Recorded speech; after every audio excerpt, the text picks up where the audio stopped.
సామెతల గ్రంథము 24వ అధ్యాయము 16వ వచనం. నీతిమంతుడు 7 మార్లు పడినను తిరిగి లేచును, ఆపత్కాలమునందు భక్తిహీనులు కూలుదురు. అవును, ఇది నిజమే. నీతిమంతుడు పడడు, ఒకవేళ పడినా గాని ప్రభువు అతన్ని లేపును. రోమపత్రిక 14:4లో అతడు నిలుచును, ప్రభువు అతన్ని నిలబెట్టుటకు శక్తి గలవాడు. అబ్రహాం గారైనా, దావీదు గారైనా, పేతురు గారైనా, మరి ఎవరైనా సరే ఈ లోకపు శోధనలో, ఆపదలో, శ్రమలో వారు పడిపోతూనే వచ్చారు. 34వ కీర్తన 19వ వచనం ప్రకారము నీతిమంతునకు కలుగు ఆపదలు అనేకములు, వాటన్నిటిలో నుండి యెహోవా వానిని విడిపించును.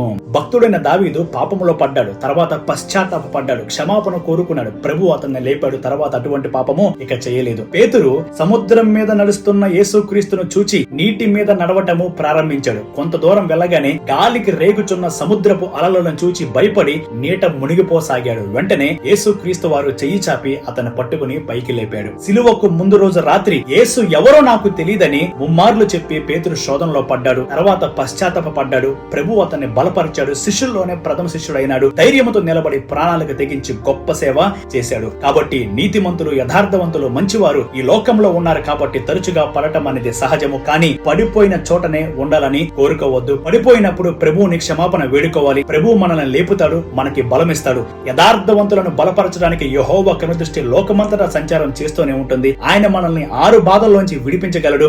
7 బాధలు కలిగినను మనకు కీడు తగలకుండా కాపాడగలడు.